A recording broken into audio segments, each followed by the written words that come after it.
अपनी गाड़ियों का हालचाल पूछते रहना। किसी दिन ऐसा ना हो कि आपकी गाड़ी भी सड़क पर आंदोलन करती हुई दिखाई दे। हमारे देश ने E20 को अचीव कर लिया है पूरे 5 साल पहले।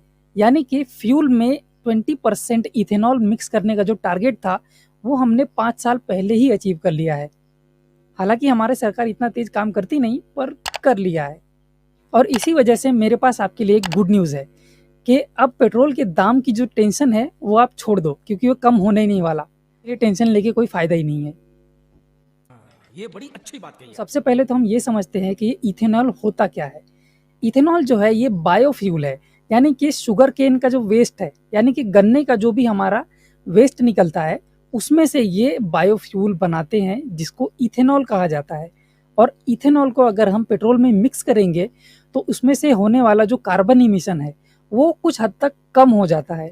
तो अभी तक जो हमारे देश में प्रथा चल रही थी वो थी E10 की, यानी कि फ्यूल में 10% इथेनॉल अभी तक हमको मिलता था। लेकिन अभी अचानक से सरकार ने ये अनाउंस कर दिया है कि अब हमारे फ्यूल में 20% इथेनॉल मिक्स रहेगा।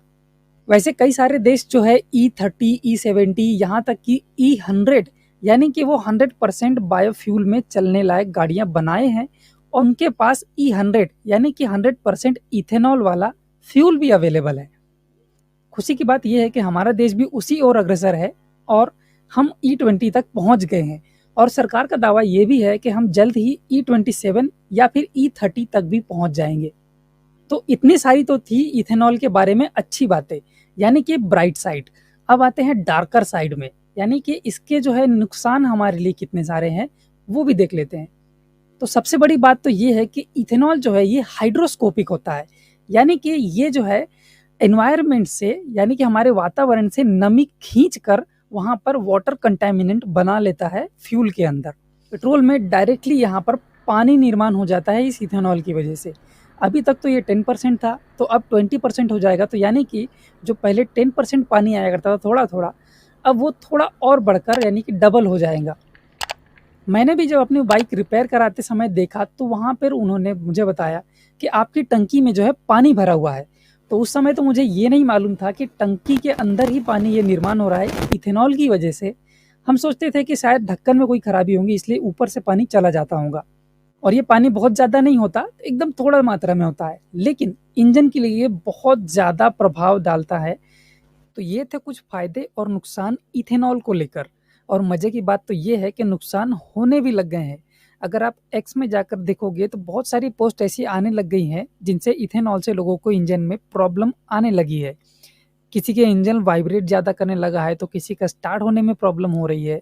और कई सारी कंपनीज ने अपनी टर्म्स एंड कंडीशन में ये लिख दिया कि अगर आप 10% से ज़्यादा इथेनॉल वाला फ्यूल इस्तेमाल करेंगे तो आपकी गाड़ी को वारंटी में नहीं लिया जाएगा, आपका वारंटी क्लेम नहीं होगा।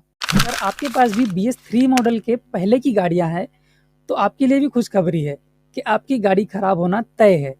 आपको टेंशन ही नहीं लेना है, गाड़ी तो खराब होके रहेगी। और अगर गाड़ी खराब होने से बचाना है तो उसमें XP100 या फिर ऐसे पावर 98 वाले पेट्रोल डलवाइए, जो कि ज़्यादा ही महंगे पड़ेंगे। तो जो गाड़ी खराब होने का खर्चा है वो आपको पहले ही देना पड़ेगा। लेकिन इतनी सारी कंप्लेंट्स को देखकर भी हमारे नितिन गडकरी जो है ये मानने को तैयार ही नहीं है। ये इस बात को लेकर बैठे हैं कि ये तो सारे मिलके हमको पागल बना रहे हैं मादर। तो बात सही भी है, हमें अपना पर्सनल फायदा नहीं देखना चाहिए, हमें देश का फायदा देखना चाहिए। तो इस E20 की वजह से हमारे देश का करीब 1 लाख करोड़ रुपए बचेगा सालाना। तो अब आप सोचोगे कि पेट्रोल सस्ता होगा, लेकिन नहीं, देश के बारे में हमें सोचना है, अपने बारे में नहीं सोचना है। तो देश का पैसा बचेगा, हमारे लिए पेट्रोल उतना ही मिलेगा या उससे ज़्यादा का महंगा मिलेगा।